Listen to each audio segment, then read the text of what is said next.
It is the most wonderful and busy time of year. It sure is. I mean, people are running around getting last-minute things, but you may actually be adding unnecessary stress to your life. Oh, yeah. Dr. Julian Givi is assistant professor at West Virginia University, who tells us, I don't know, maybe chill out a little bit. Thanks for being here with us here on Houston's Morning Show. You've been looking into what actually happens when someone turns down an invitation. A lot of people worry that saying no is really not a good thing, but you say, why not? Yeah, totally. So like everyone else, I have been in the position where I've accepted invitations kind of out of fear that there's these negative social ramifications. But what we find in our research kind of over and over again is that while we as invitees, so people who are invited to social engagements, tend to think that really bad things will happen. So we think that we might upset the person who invited us, we might anger them, that it might show a lack of care for them, that it that they might not invite us to do things again in the future. We have all these concerns, but they're a little bit misguided because people tend to be a lot more understanding than we anticipate. And you may be thinking about it way more than the people actually are thinking about it, right? Like it may be like really weighing on you, but I guarantee you the other person is not really thinking about it that much. Does it also depend on how you decline the invitation? Like what if you say yes and then you say no at the last minute?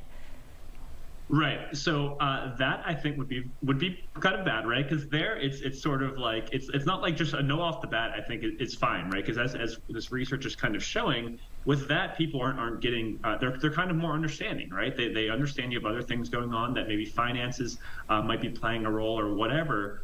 So they tend to be understanding. But if you say yes to something such as a holiday party, right, and then they plan accordingly. They save a certain amount of space for you. They get enough food so that you can eat or whatever while you're there. And then ultimately, the last second you cancel, right? That seems like it would be even worse than saying no just right off the bat. Oh, that's a good point. And we know overcommitment can really lead to holiday burnout, but it can affect our mind, body, and soul. So what are some signs that we just need to really think about saying no? It's really affecting us. Yeah, right. I think around this time of year, this is probably the time of year, as you mentioned, right, when we're getting kind of just hit over the head with invitation after invitation. And I think you just have to ask yourself, is this ultimately something I think I can do, both from, a time perspective, a mental health perspective, a finances perspective, and take all these things into account. And if the answer, ultimately for you is that you'd rather not do it, don't kind of kill yourself if you're not able to make an event here or there, because our research suggests that people will be a lot more understanding and not kind of quite as upset and disappointed as you might anticipate. So some of those signs that you're really experiencing the burnout, what would they look like? Would it be just you're more tired, you've got more stress and anxiety? Yeah, I think you're hitting on all of them, right? So you're feeling tired, you're stressed out about getting to this and this, shopping and then going to the party.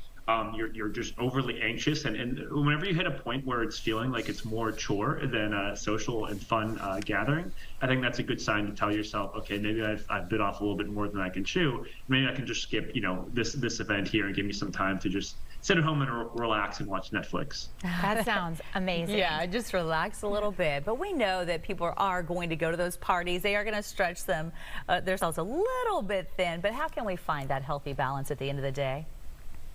Yeah, I think like I said, it's just a matter of sort of on one hand, it's a matter of making sure that it is something that you want to be doing, right?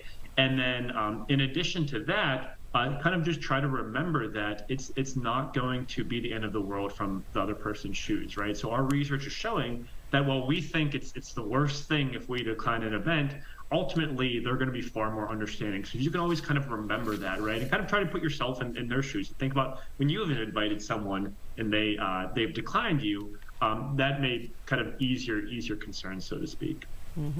All right. Well, thank you so much for joining us, Doctor. We really appreciate your time this morning, and enjoy all your holiday parties, and we will try to do the same. Yeah, thank you.